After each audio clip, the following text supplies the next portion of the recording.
Glória a Deus. Cumprimento a igreja com a paz do Senhor. Amém, irmãos? Louvado é o nome do Senhor Jesus, irmãos. Estamos aqui nessa noite para fazer memória do Senhor, né?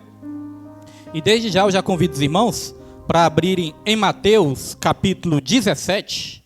Mateus 17, versículo 24, e vamos ler até o 26. Agradecendo a Deus por mais essa rica oportunidade que Ele nos concede, né?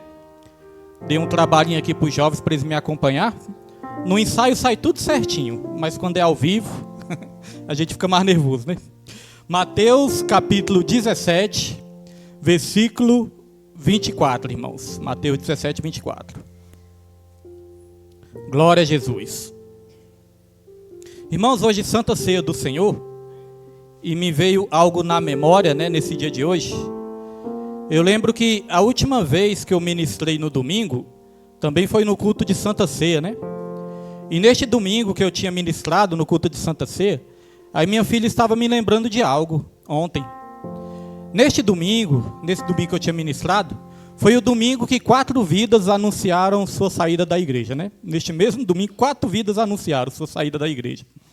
Só que minha filha estava me lembrando de algo ontem, né? Minha filha falou: nossa, pai, aquele dia saíram 4 pessoas, mas no mesmo dia Deus enviou 4 pessoas também, né? Que foi no dia que nós apresentamos a família do nosso irmão Jonatas.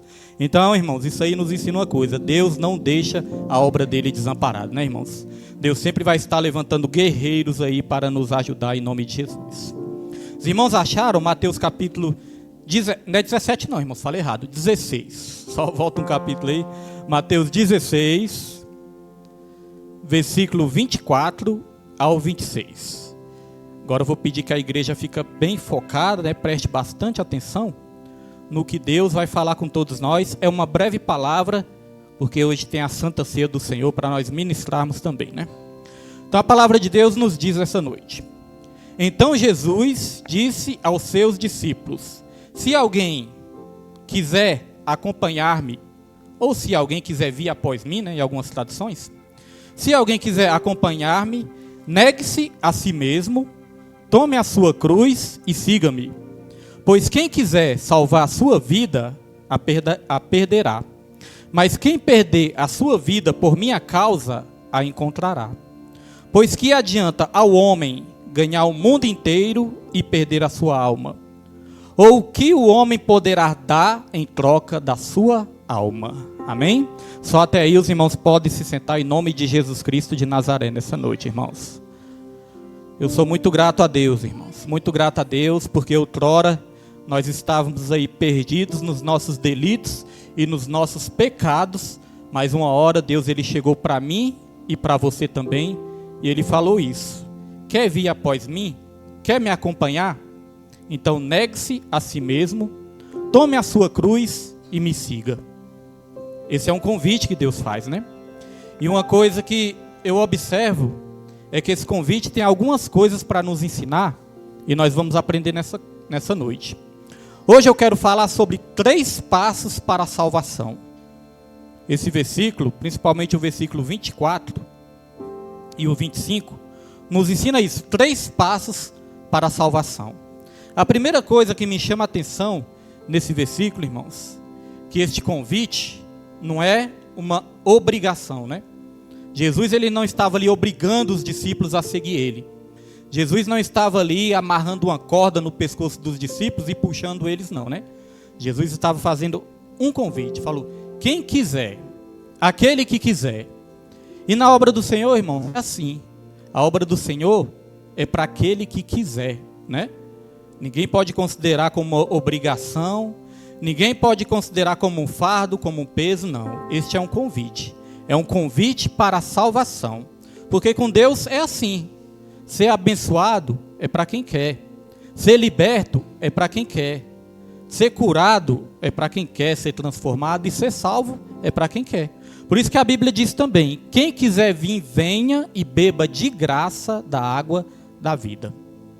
Então, irmãos, uma coisa que eu aprendo nessa palavra também é que quando nós entregamos nossa vida para Jesus, isso tem que gerar dentro de nós uma voluntariedade. Nós temos que ter um espírito voluntário. Temos que ser igual a Isaías, falar: Senhor, eis-me aqui, envia-me a mim. E muitas vezes no começo da caminhada é até fácil ter um espírito voluntário, porque a Bíblia fala que existe o primeiro amor. Então existe aquele primeiro amor, aquela empolgação inicial, né? Quando nós estamos ali eufóricos, quando nós não temos nem vergonha de sair falando que entregamos nossa vida para Jesus e já queremos ser usados, querendo fazer algo na igreja. No começo é assim. E a gente se dedica muito, a gente ora, a gente busca, a gente vai para o monte, vai para o culto, vai para a vigília. Só que aí vai passando o tempo, né? Vai passando o tempo, vai chegando as lutas, vai chegando as dificuldades. Muitas vezes nós pensamos que a igreja é uma coisa.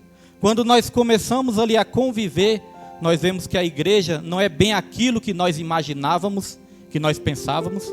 Porque eu mesmo, quando eu me converti, eu pensei, agora eu vou para a igreja, lá na igreja todo mundo é certinho, né? Aí, irmãos, quando eu comecei a cultuar o Senhor, aí comecei a olhar para um lado, olhar para o outro, igual minha esposa leu aqui mais cedo, né? Eu comecei a olhar para a direita, olhar para a esquerda, comecei a observar o defeito de todo mundo. Aí eu observava um defeito aqui, observava outro defeito ali. Depois eu descobri uma coisa, irmãos. Eu descobri que a igreja não é um museu para santo, né? A igreja é um hospital para doente. Isso que nós temos que entender. Então, irmãos, nós vamos aprendendo com o tempo, adquirindo maturidade, nós vamos aprendendo que nós temos que olhar para o alvo, olhar para Jesus, porque senão nós corremos o risco de parar no meio da caminhada. Então, sobre esses 3 passos da salvação, Jesus, ele nos ensinou aqui de uma forma resumida e de uma forma simples, como nós vamos aí andar em santidade, como nós vamos ser discipulados por Ele e como nós vamos aí conseguir chegar até o fim, como nós vamos conseguir a nossa salvação. E o primeiro passo para a salvação, porque tudo começa com o primeiro passo. Nesses 3 passos para a salvação, nós não podemos pular etapas. Porque Jesus Cristo, primeiro ele fala, quem quiser vir após mim, negue-se a si mesmo, primeira etapa. Segunda etapa, tome a sua cruz. E a terceira etapa, siga-me. Nós não podemos pular etapas, já querer seguir Jesus sem antes negar nós mesmos. Não podemos querer seguir Jesus sem antes tomar a nossa cruz. Isso faz parte da etapa. Então o primeiro passo é negar-se a si mesmo. E eu quero dar 2 exemplos aqui de quem negou a si mesmo. Quem negou a si mesmo foi o próprio Jesus. A Bíblia fala lá em Filipenses que ele mesmo sendo Deus, ele não teve como usurpação ser igual a Deus. A Bíblia vai dizer que ele se esvaziou. Ele se esvaziou, tomou a forma de figura humana, assumiu a forma de homem, irmãos. Aí vai dizer que ele se humilhou, obedeceu até o fim, sofreu um castigo de cruz, mas a Bíblia também vai dizer que Deus o exaltou sobremaneira e deu o nome que está acima de todo nome, para que ao nome de Jesus se dobre todos os joelhos nos céus, na terra e debaixo da terra, irmãos. Então Jesus, ele negou a si mesmo. Mesmo sendo Deus, ele não teve por usurpação ser igual a Deus. Sabe o que é usurpar? Usurpar é você se apossar de algo que não lhe pertence. Aí isso pode confundir, né? Pastor, como assim? Mas Jesus não era Deus? Jesus era Deus, mas ele aceitou vir sobre essa terra como homem. Ele aceitou cumprir o seu chamado e até mesmo morrer naquela cruz como homem, irmãos. Porque a Bíblia fala que ele venceu o pecado, ele venceu o pecado na carne. Ele não usou a divindade dele para vencer o pecado, não. Ele venceu na carne. Porque se ele usasse a divindade dele, o sacrifício não valeria. Ele venceu como homem, na carne. Homem cheio do Espírito Santo, mas ele venceu como homem. Então Jesus se esvaziou de si mesmo. Jesus negou-se a si mesmo. E negar a si mesmo, irmãos, não é fácil. Parece que o primeiro passo é o mais difícil, né? Negar a nós mesmos. Porque negar a nós mesmos, irmãos, é negar nossas vontades. Negar a nós mesmos é negar, muitas vezes, a gente se apoiar no nosso próprio entendimento. A gente querer seguir os nossos próprios caminhos. Porque, irmãos, quando o homem pecou, lá no Jardim do Éden, quando o homem pecou, ali em Gênesis 3, o que significa isso? Significa que o homem estava declarando a sua independência de Deus. O pecado foi isso, o homem declarando a sua independência de Deus. Porque o homem queria conhecer o bem e o mal, né? A serpente falou, se você comer desse fruto, você vai ser igual a Deus. Você não vai nem precisar de Deus, porque você vai ser igual a Deus. E você vai ter o conhecimento do bem e do mal. E ali o homem declarou a sua independência de Deus. Negar a nós mesmos, irmãos, a palavra de Deus mesmo fala que é não viver mais para nós, mas é viver para Cristo. E hoje em dia, nós corremos um risco muito grande, irmãos, de querer correr atrás de tudo nessa terra. Correr atrás de tudo para conquistar nessa terra. E muitas vezes deixar o reino de Deus em segundo, em terceiro, em quarto e até em último plano. Nós nos esforçamos muito para as coisas passageiras, mas às vezes não temos o mesmo esforço para as coisas espirituais. Aí sabe o que vem? Vem a frieza espiritual, e depois da frieza espiritual vem a morte espiritual, e com a morte espiritual vem a apostasia. O que é a apostasia? O abandono da fé. A pessoa não sentir mais prazer, a pessoa não crer mais, a pessoa não tem mais fé. Isso está acontecendo muito. E a Bíblia fala que antes do anticristo surgir nessa terra, vai surgir uma apostasia geral. A maioria das pessoas vão estar caindo no pecado da apostasia, o abandono deliberado da fé. Negar nós mesmos não é fácil. Hoje mesmo eu vivi essa palavra, hoje mesmo. Já tinha preparado a palavra, mas eu vivi essa palavra um pouco antes de vir para o culto. Porque eu estava ali com minha esposa, né? E onde nós estamos morando agora, tem uma piscina lá, né? E aí, irmãos, chegou a hora ali da gente buscar os jovens, né? Peguei o carro ali, ia buscar os jovens. Isso era por volta das 4 e pouco da tarde. E a gente já tinha que buscar os jovens. Depois eu tinha que voltar, tomar banho para vir para a igreja, né? Se arrumar para vir para a igreja. Quando eu passei umas 4 horas para vir para a igreja, irmãos, aquele calor, tempo abafado, né? Aquele calor, eu olhei para a piscina, aquele monte de gente, ó, dentro da piscina, irmãos. Nadando, brincando e comemorando, né? Comemorando. O pessoal sorrindo, aquela alegria toda. Aí eu passei assim e falei, olha, irmão, o calorzão desse aí, ó, o pessoal tá ali, ó. O pessoal se divertindo, mas hoje nós temos que ir para o culto. O que é isso? Negar a nós mesmos.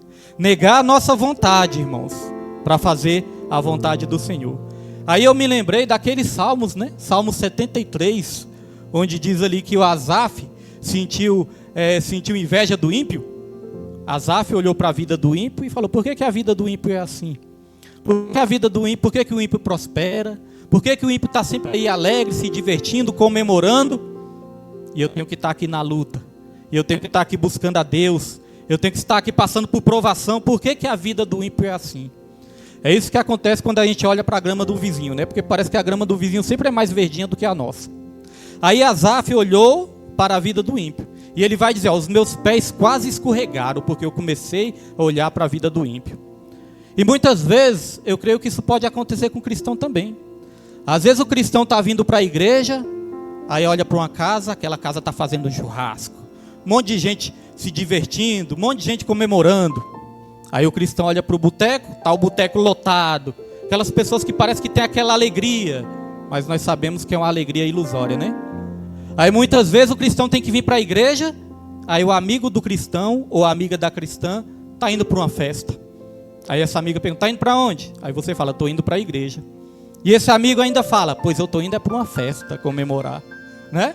Então muitas vezes você pode olhar. Mas irmãos, isso é negar a si mesmo, é negar as nossas próprias vontades para fazer a vontade do Senhor. Porque aqui essa palavra também fala um negócio seguinte, fala, aquele que quiser ganhar a sua vida, vai perdê-la. Mas aquele que perder sua vida por amor de mim, esse vai ganhar. E é assim, irmãos, o ímpio, o que ele faz? O ímpio, ele se diverte muito nessa vida, ele aproveita muito nessa vida, só que no final, ele vai perder a vida eterna.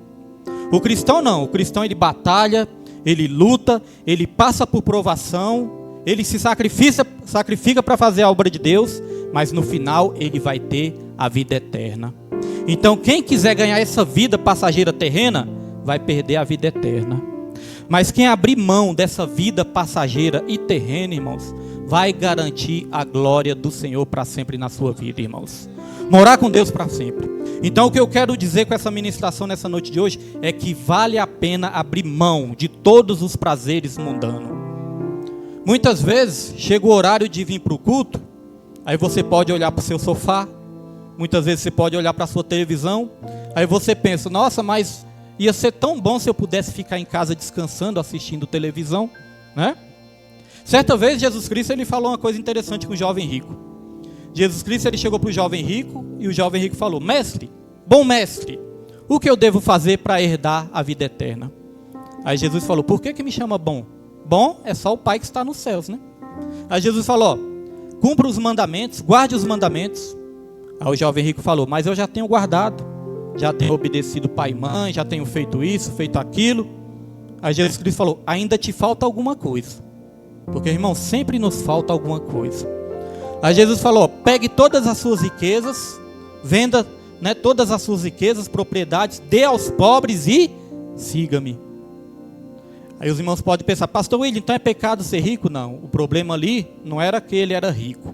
O problema não era que ele possuía riqueza, o problema era que a riqueza estava possuindo o coração dele. Quando Jesus falou, venda tudo que você tem, dê aos pobres e siga-me. Aí o que aconteceu com o jovem rico? Vai dizer que o jovem rico, ele se entristeceu e ele saiu da presença do Senhor. Jesus, ele estava fazendo ali uma proposta, irmãos. Jesus, ele estava propondo ali uma troca. Jesus, ele estava falando, ó, eu troco essas riquezas terrenas que você tem pelas riquezas eternas, pelas riquezas celestiais. Mas o jovem rico não quis. É assim que acontece muitas vezes. Às vezes Deus propõe, ó, tem aqui a vida eterna para você, eu tenho aqui a glorificação para você, tem a salvação para você, mas muitos estão preferindo, irmãos, essa vida terrena, as coisas terrenas. Aí no lugar de fazer a obra, prefere continuar no mundão. No lugar de muitas vezes estar no grupo de louvor, prefere descambar para o mundo. No lugar de muitas vezes estar evangelizando, pregando a palavra ou frequentando os cultos, preferem estar aí nas festas, nas farras, no mundão, irmãos. Então estão trocando as riquezas celestiais por coisas passageiras e coisas terrenas. Porque essa palavra não é para qualquer um. Negar a si mesmo, negar suas próprias vontades, colocar a vontade de Deus em primeiro lugar, não é para qualquer um não. Certa vez Jesus Cristo ele operou ali o milagre da multiplicação dos pães e dos peixes. E ali vai dizer que aquela grande multidão se fartou ali de comer. Aí Jesus ele se destacou daquela multidão. Quando Jesus saiu de perto daquela multidão, vai dizer que a multidão foi atrás de Jesus novamente. E a multidão se esforçou, a multidão atravessou o mar, que Jesus tinha atravessado o mar. Essa multidão atravessou o mar também e foi até Jesus. Mas quando essa multidão chegou perto de Jesus de novo, no lugar de Jesus novamente dar pão para aquele povo comer, Jesus ele falou, vocês estão vindo atrás de mim, não pelas coisas espirituais, não pelos sinais que vocês viram. Vocês estão vindo atrás de mim porque eu dei pão para vocês comerem. Ou seja, porque eu enchi a barriga de vocês. Aí Jesus falou, ó, esforçai não pelo pão que perece, mas esforçai-vos, buscai-vos o verdadeiro alimento espiritual. Então Jesus estava falando isso, ó, da mesma maneira que vocês se esforçam para conseguir as coisas passageiras e terrenas, vocês têm que ter o mesmo esforço para buscar as coisas espirituais também, irmãos. Aí Jesus começou a falar, ó, aquele que não comer da minha carne, aquele que não beber do meu sangue, esse não vai ter parte comigo. Porque o maná que caiu dos céus, né? Moisés, ele deu ali o maná para vocês comerem, vocês comeram, se fartaram, mas eu sou o verdadeiro pão vivo que desceu dos céus. Quem não comer desse pão, quem não beber desse sangue, não tem parte comigo. Aí sabe o que eles falaram? Eles falaram o seguinte, dura é essa palavra. Dura é essa palavra, quem poderá suportar essa palavra? Por que eles disseram isso, irmão? Sabe por que eles disseram isso? Eles disseram isso porque Jesus começou a pregar compromisso. Por que Jesus só atraía pessoas compromissadas? Porque ele pregava compromisso. Por que tem igrejas que só atraem pessoas compromissadas, irmãos? Porque tem igrejas que só pregam compromisso. Agora muitas igrejas estão pregando aí, ó, que Deus está dando, Deus está fazendo, e Deus está dando isso, e é carro, é casa, e é chave de ouro, é caneta de ouro, e está assinando papel. Muitas vezes essas igrejas podem estar lotadas, mas às vezes lotadas de pessoas sem compromisso. Então quando Jesus prega compromisso, aquelas pessoas que querem realmente um compromisso com Jesus, vão permanecer. Porque a Bíblia vai dizer que começou a sair um por um. Quando Jesus falou, tem que comer da minha carne e beber do meu sangue, começou a sair um por um. Aí a Bíblia vai dizer que ficaram só os 12. Aí Jesus olhou para os 12 e falou, vocês não vão sair também não? Aí Pedro falou o seguinte, irmãos. Pedro falou, para quem nós iremos, Senhor? Se é o Senhor que tem a palavra da vida eterna. E nós temos conhecido e crido que o Senhor é o Cristo, o Filho do Deus vivo. Então eu entendo que Pedro pensou assim, Senhor, essa palavra realmente é dura. Realmente deve ser muito duro assumir um compromisso para o Senhor. Mas para onde eu irei? Para quem eu irei? Ele nem perguntou, né? Para onde eu irei? Não, ele perguntou, para quem eu irei? Ele reconheceu ali em Cristo, irmãos. Tudo o que ele precisava estava em Cristo. Quando ficaram só os 12, Jesus falou, vocês também não vão não? Ou seja, Jesus não mudou a pregação, Jesus não mudou a palavra para agradar os discípulos, não. Jesus continuou pregando a palavra. Muitas vezes a gente prega a palavra, nem todos gostam. Muitas vezes nós pregamos a palavra, nem todos recebem. Muitas vezes nós pregamos a palavra, muitos rejeitam. Mas nós não podemos mudar a palavra só para atrair pessoas para a igreja, não. Aqueles que têm que ser atraídos para a igreja, irmãos, têm que ser atraídos por causa do compromisso que tem que ter com Cristo Jesus. Então, nós temos o exemplo de Jonas também. Estamos falando aqui de negar a si mesmo. E nós temos o exemplo de Jonas. Jonas, ele recebeu ali uma missão de Deus. Deus falou, Jonas, vai até Nínive e vai lá pregar a minha palavra. Aí o que Jonas fez? Jonas, no lugar de negar a si mesmo e obedecer à vontade de Deus, Jonas pensou o seguinte, eu não vou para Nínive, eu vou para Tarsis. Veja que no lugar dele negar suas próprias vontades, não, ele começou a fazer, foi a sua própria vontade. Deus mandou ele para um lado, ele foi para o outro. Se apoiou no seu próprio entendimento e desobedeceu a Deus. Infelizmente, o que nós mais vemos muitas vezes na igreja também é as pessoas se apoiando no seu próprio entendimento, tomando as suas próprias decisões e não obedecendo às decisões de Deus, às escolhas de Deus. Mas aí Jonas, quando ele desobedeceu a Deus, vai dizer que veio ali uma grande tempestade, todos conhecem a história. Jonas foi parar dentro da barriga do peixe. E quando Jonas foi parar dentro da barriga do peixe, isso trouxe o quê? Trouxe tristeza para ele, trouxe angústia para ele, trouxe até depressão para ele. Ele, quando faz aquela oração ali, clamando ao Senhor, eu entendo que ele estava ali bastante angustiado. Tem muitas vidas, irmãos, que decidem não obedecer mais à vontade de Deus, que decidem desobedecer ao Senhor e seguir o seu próprio rumo. Aí quando a gente vai olhar a vida da pessoa, a pessoa está angustiada, triste, depressiva, vazia. É uma luta muito grande, irmãos. É uma luta muito grande. Tem pessoas que chegam até mim, chegam até minha esposa e falam, pastor, eu quero ir para a igreja, eu quero congregar na igreja, pastor, hoje eu vou para a igreja. Mas você vê ali, aquela luta, aquela batalha. Aí quando você vai ver, cadê a pessoa? Não tem força para ir. Então a pessoa esfria, a pessoa perde o ânimo, a pessoa perde as forças. Esses dias minha esposa estava contando uma história, eu achei interessante. A gente conhece um rapaz, né? Esse rapaz, ele estava preso. Mas aí ele foi solto, ele estava em liberdade condicional, né? Tinha que cumprir ali algumas medidas. Mas ele foi solto e ele começou ali a ter oportunidade. Porque ele começou a conhecer ali várias pessoas cristãs. Ele morou ali do lado da nossa casa. E ali nós começamos a conversar com ele. Minha esposa começou a evangelizar ele. Eu também comecei a evangelizar ele. Teve um dia que nós até trouxemos ele aqui para a igreja. Então ele teve várias chances. E ali também um amigo dele, um colega dele de juventude, né? Descobriu que ele estava solto também. E esse colega dele é evangélico, é cristão, foi ali, conversou com ele também, começou a evangelizar ele. Ou seja, Deus estava dando várias chances para ele. Mas o que acontece? Ele não aproveitou a chance.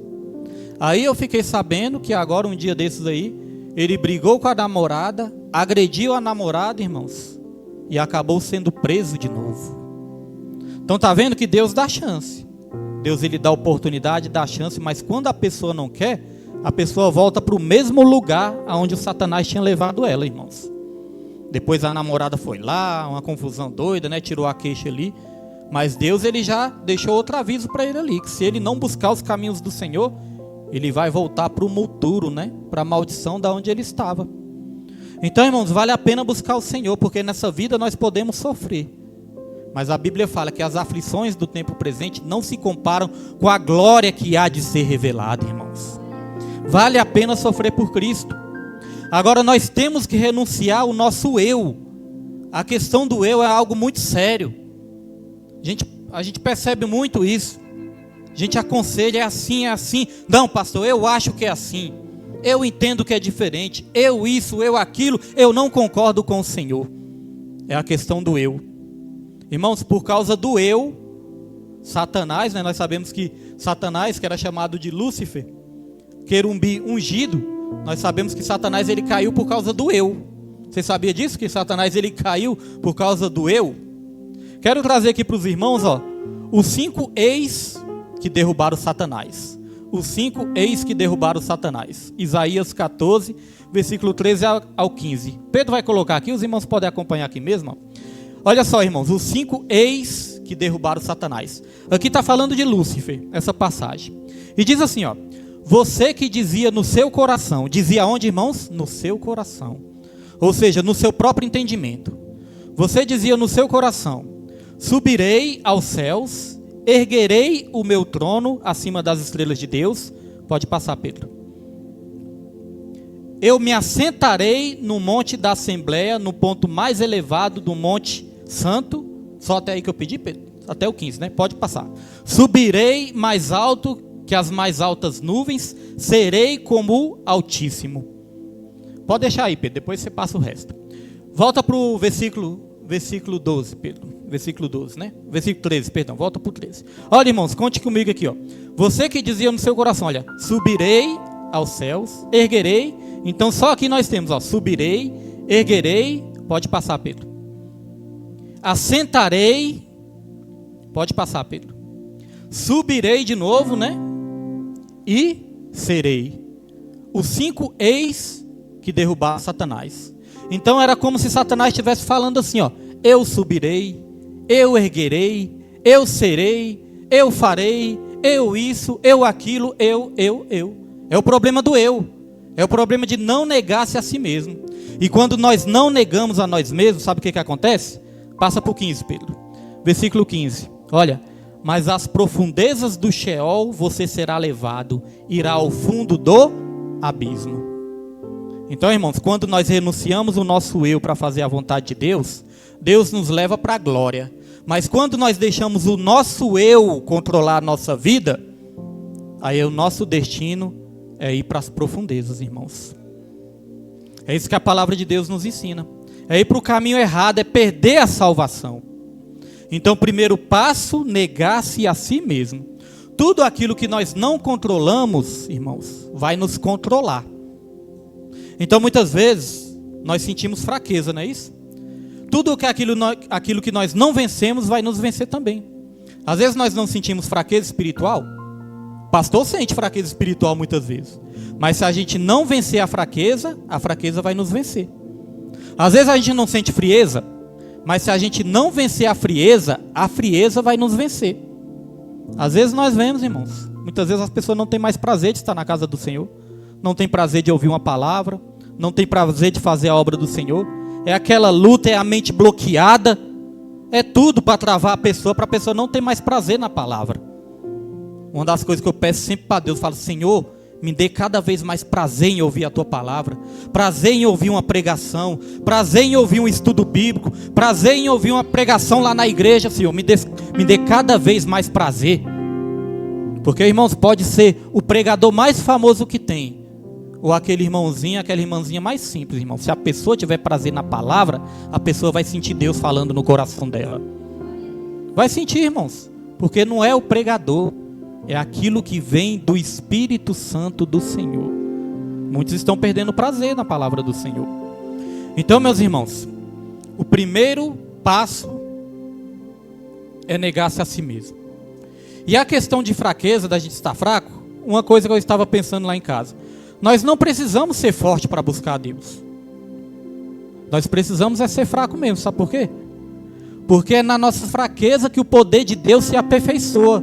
Porque quando nós estamos fracos é que nós somos fortes, irmãos. Quem diz que se precisa ser forte para buscar a Deus? A palavra do Senhor nos ensina, irmãos, que a nossa força vem dele. Se nós fôssemos fortes, nós não precisaríamos dele. Nós precisamos dele justamente porque nós somos fracos, mas Ele é forte. Então, segundo passo para a salvação. Primeiro, negar-se a si mesmo. Segundo passo, irmãos, tomar a sua cruz. Os irmãos perceberam que não é tomar a minha cruz, não é tomar a cruz da pastora Nilma, é tomar a sua cruz. Jesus Cristo também não fez isso?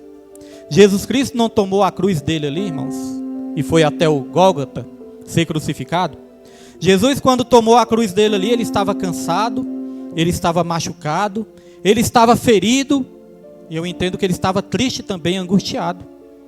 Jesus, quando negou a si mesmo, ele começou negando lá no Getsêmani. Ele falou: Pai, se for possível, afasta de mim esse cálice, mas se não for possível, que não seja feita a minha vontade, mas que seja feita a sua vontade. Isso é negar a nós mesmos. Nós podemos falar para Deus: Pai, se for possível, faça isso na minha vida, mas se não for possível, faça a tua vontade. Jesus, ele pegou a cruz dele, Jesus estava cansado, chegou o momento que Jesus chegou até a cair com a cruz. Mas sabe o que Deus fez? Deus levantou Simão Cirineu para ajudar Jesus a prosseguir até o final. Quando você estiver cansado, Deus sempre vai levantar alguém para te ajudar. Sabia disso, irmãos? Deus sempre vai levantar alguém para te ajudar. Mas você tem que receber essa ajuda e você tem que querer ser ajudado. Tem vidas que não querem ser ajudadas. Minha esposa estava contando também outro relato, porque, irmãos, é sempre as pessoas, né? Às vezes não ouvem a gente, às vezes não dá crédito no que a gente fala, mas depois chega lá na frente, irmãos, depois que passa ali algum tempo, alguns meses, alguns anos, as pessoas voltam até nós e falam: realmente, se essa pessoa tivesse te ouvido, isso não teria acontecido. Minha esposa estava ouvindo relatos também, de uma vida que não ouviu os conselhos, não quis ficar firme na presença do Senhor, está com uma vida totalmente atribulada, irmãos. Vida totalmente atribulada, indo de mal a pior. Está doente, está fraca, está frio, está no pecado, está indo de mal a pior, irmãos. E estava uma bênção na presença do Senhor. Retrocedeu. Porque a palavra do Senhor fala que Deus não tem prazer naqueles que retrocedem. A alma de Deus não tem prazer naqueles que retrocedem. Então, tomar a sua cruz. Tome a sua cruz. Muitos falam assim: pastor, a minha cruz é o meu marido. Meu marido, aquele ignorante. Meu marido, aquele pudim de cachaça, né? Que muitos falam assim. Meu marido que não quer saber de nada, essa é a minha cruz. Outros dizem assim: pastor, a minha cruz é o meu filho. Meu filho que está nas drogas. Outros dizem assim: pastor, minha cruz é minha filha. Minha filha que não quer saber de nada é meu filho, é minha filha, é meu marido. Não, irmãos, eu entendo que é a nossa cruz. Sabe o que é a nossa cruz? A nossa cruz é o nosso chamado. Tomar a nossa cruz é a gente aceitar o nosso chamado e cumprir o nosso chamado por completo. Cruz tem a ver com chamado. Mas o que é que cruz lembra também? Cruz lembra dor. Cruz lembra choro, né? Cruz lembra momentos difíceis. É isso que nós vamos passar na nossa vida também. Mas nós temos que prosseguir até o fim. Temos que ser igual ao apóstolo Paulo. No final, o apóstolo Paulo tinha sido abandonado pela maioria das pessoas que estavam perto dele. Mas ele falou: mas eu combati o bom combate, eu completei a carreira e eu guardei a fé. Irmãos, não tem como chegar no céu sem a cruz. Não tem como. E você não pode cortar a sua cruz para ela ficar mais leve, né? Você não pode diminuir a sua cruz para diminuir o peso dela, não. Você tem que aceitar a sua cruz do jeito que ela é e ir até o fim, irmãos. Não tem um hino da harpa que diz isso? Levarei eu também minha cruz até por uma coroa trocar? Agora você imagina essa cena. Você chegando até Deus, você chegando na presença de Deus e você mostrando: Senhor, está aqui a minha cruz, Senhor. Está aqui a minha cruz, Senhor. Eu sofri, eu chorei, eu padeci muitas vezes, mas graças ao Senhor eu consegui carregar ela até o fim. Está aqui a minha cruz. Aí sabe o que Deus vai falar? Meu filho, servo bom e fiel. Muito bem, meu filho, sua cruz está aí e aqui está a coroa que eu tenho reservado para você, porque você suportou a sua cruz até o fim. Jesus, ele vai pegar a sua cruz e vai colocar uma coroa na sua cabeça. Mas tem muitas pessoas que estão desistindo da cruz. Tem muitas pessoas que estão abandonando a cruz. Tem muitas pessoas que lançam a mão do arado, mas olham para trás. E o que é lançar a mão no arado, irmãos? Antigamente existia, né? aquelas máquinas para arar a terra, eram uns equipamentos, uma ferramenta para arar a terra. Essa ferramenta, ela era amarrada em bois, né? E o boi tinha que sair ali puxando aquela ferramenta, e o homem tinha que estar ali atrás, né, segurando aquela ferramenta e olhando para frente, controlando a ferramenta e olhando para frente, irmãos, para poder arar a terra ali. Então você imagina, você tinha que se concentrar. Você tinha que olhar para frente, para sair ali retinho, né? A terra arada retinha ali, para ir no caminho reto. Agora, se a pessoa olhasse para trás, sabe o que acontecia, irmãos? Começava a sair tudo torto. Começava a sair ali tudo torto se a pessoa olhasse para trás. É por isso que muitas vezes a vida das pessoas desandam. Às vezes as pessoas deixam de olhar para o alvo, deixam de olhar para frente e começam a olhar para trás. Ah, mas antes minha vida era melhor. Antes minha vida era mais fácil. Ah, mas antes de eu ir para aquela igreja, minha vida era melhor. Começa a olhar para trás como era a sua vida antes, irmãos. E aí começa a caminhar por caminhos tortuosos de novo. A esposa de Ló, ela virou ali uma estátua de sal. Por quê? Porque ela olhou para trás. Irmãos, Deus te plantou no lugar. Irmãos, Deus te deu um chamado. Deus te chamou para uma missão, só olhe para frente.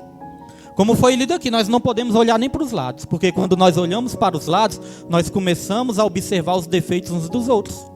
Isso nos desanima, isso nos entristece. Muitas vezes isso faz com que a gente pare na caminhada, irmãos. Uma coisa que Deus mandou falar para essa igreja aqui, irmãos, é momento de união. Não importa o que aconteceu e nem importa o que está acontecendo. É momento de união. É momento de estarmos num só foco, numa só fé e num só espírito, irmãos. É momento de união. Deus, ele quer dar vitória, não somente para o pastor e para o ministério. Deus quer dar vitória para todos os membros dessa igreja, irmãos. Mas é necessário foco. É necessário união. É necessário ouvir a palavra de Deus. Então, o terceiro passo para nós terminarmos, irmãos. Terceiro passo para a salvação. Seguir a Jesus. Terceiro passo, seguir a Jesus. Seguir a Jesus é seguir os ensinamentos de Jesus. Seguir a Jesus é aprender a palavra de Deus e não somente aprender, mas praticar a palavra de Deus. A Bíblia fala, se nós não praticarmos a palavra de Deus, nós vamos ser como aquela casa que foi edificada na areia.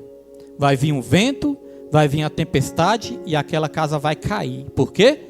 Porque está edificada na areia. São aquelas pessoas que ouvem a palavra, mas não praticam. Mas aqueles que ouvem e praticam, é como aquela casa edificada na rocha.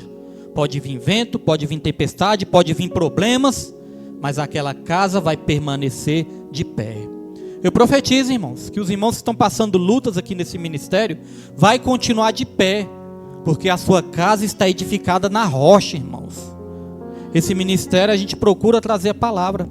Nós sabemos que palavra de salvação nem sempre é tão agradável, porque fala de renúncia, fala de sacrifício, mas é a palavra que nos leva para a vida eterna, irmãos. A Bíblia fala, se a gente ouvir a palavra de Deus e não sermos praticantes também, nós vamos ser como aquele homem que contempla o seu reflexo no espelho, mas quando ele sai da frente do espelho, logo ele se esquece de como ele era, irmãos. Então é algo que a Bíblia chama de vaidade. Vaidade é algo que é passageiro, é algo que não tem profundidade. Para nós termos uma constância na obra do Senhor, nós precisamos que a palavra, irmãos, esteja no fundo do nosso coração, implantada nos nossos corações. Mas eu fico reparando algo. Muitas vezes eu paro para pensar, eu reparo. Muitas vezes nós pregamos para nós mesmos. Quantas vezes eu estou pregando assim, depois eu penso, rapaz, eu estou pregando para mim mesmo, né? Quantas vezes, irmãos, nós não pregamos para nós mesmos? Porque não adianta eu falar de fazer o ID se eu não estou fazendo. Não é verdade, irmãos?